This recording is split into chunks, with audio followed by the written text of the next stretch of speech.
שלום לכולם וברוכים הבאים. היום אנחנו יוצאים מסע בעקבות שאלה, אולי אחת השאלות הכי גדולות ונוגעות שיש. ננסה להבין איך התמודדו איתה לאורך אלפי שנים, ונעשה את זה דרך הפרשנות המרתקת של מארי נואל טאבו.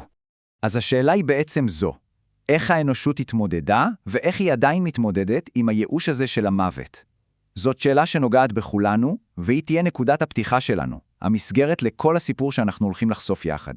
וכדי להרגיש את עומק הייאוש הזה, אין דרך טובה יותר מאשר להקשיב לזעקה הזאת ממזמור קל"ד בתהילים, ממעמקים קראתיך יהובה. זו זעקה שמגיעה מהמקום הכי נמוך, קריאה לתקווה מתוך החושך. זה הלב הפועם של הסיפור שלנו. אוקיי, אז בואו נתחיל. השלב הראשון במסע שלנו הוא להבין את הבעיה, את נקודת האפס, את הדממה של הקבר. טוב, אז בואו נבין רגע איך חשבו על זה פעם. במשך מאות שנים, התפיסה המוקדמת דיברה על ירידה לשאול. ומה זה שאול? זה מין מקום כזה אפל, מקום של צללים, שברגע שנכנסים אליו, אין דרך חזרה. ומה שחשוב להבין פה, זה שהפוקוס בכלל לא היה על האדם הבודד, על מה קורה לפרט. ממש לא.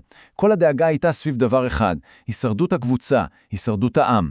עכשיו, פה יש נקודה ממש מדהימה, סוג של פענוח של קוד עתיק. כשקוראים בחזון של הנביא יחזקאל את המילה קברים, זה לא מה שאנחנו חושבים. זה לא קברים של אנשים. זו מטאפורה אדירה למוות של עם שלם. עם ישראל שמרגיש קבור וחסר תקווה בגלות בבל. אז אם כל העם מרגיש שהוא בקבר, מתוך התהום הזאת, מתוך הייאוש הלאומי הזה, מתחיל לעלות ניצוץ ראשון של תקווה. וזו הייתה ההבטחה, אבל שימו לב למי היא מכוונת, לא לאדם פרטי, אלא לעם כולו. וההבטחה הזאת מאלוהים, לפי הפרשנות של טאבו, היא כולה שיקום לאומי. היא מדברת על חזרה מהגלות, שהיא כמו מוות, ועל אישור מחדש של הברית הנצחית בין אלוהים לעם ישראל. הנה אני פותח את קברותיכם, והעליתי אתכם מקברותיכם עמי. אז בואו נסכם את הנקודה הזאת כי היא קריטית. בשלב הזה התקווה היא כולה קולקטיבית. גורלו של האדם הפרטי זה עדיין סימן שאלה גדול. מה שחשוב זה שהעם ימשיך להתקיים.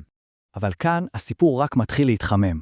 כי משהו עמוק מתחיל להשתנות בחשיבה האנושית, שינוי מהפכני שלוקח מאות שנים.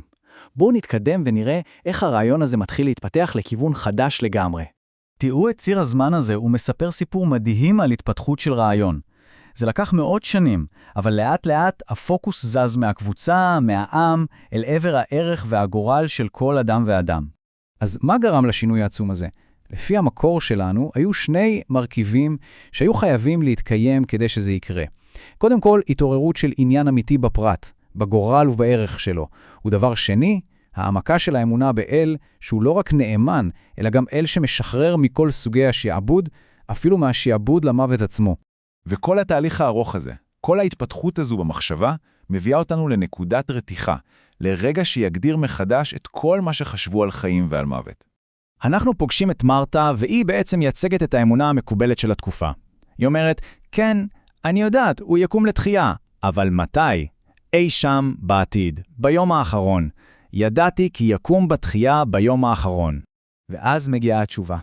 והיא פשוט משנה את כל כללי המשחק. התחייה היא לא משהו שמחכים לו, היא מציאות שנוכחת כאן ועכשיו. ואז נאמר המשפט המכונן הזה, אנוכי, התחייה והחיים. עכשיו רגע, חשוב מאוד להבין משהו. הסיפור על אלעזר הוא לא איזה קסם של החיייה, הרי אלעזר ימות שוב בעתיד. הסיפור הזה הוא הרבה יותר מזה, הוא אות, סימן שמצביע על משהו אחר לגמרי, על סוג חדש של חיים. והשליח פאולוס לוקח את הרעיון הזה צעד קדימה, הוא בעצם מציג בפנינו שתי דרכים לחיות. דרך אחת, לפי הבשר, כלומר חיים שמרוכזים בעצמי, באגו, ובסופו של דבר מובילים למוות, והדרך השנייה, לפי הרוח, אלו חיים שכבר לא מרוכזים בעצמי, אלא באהבה, והאהבה היא עצם החיים, היא לא יכולה למות. טוב, אז עברנו מסע ארוך מהטקסטים הכי קדומים ועד לרעיונות המהפכניים האלה. מה אנחנו לוקחים מכל זה?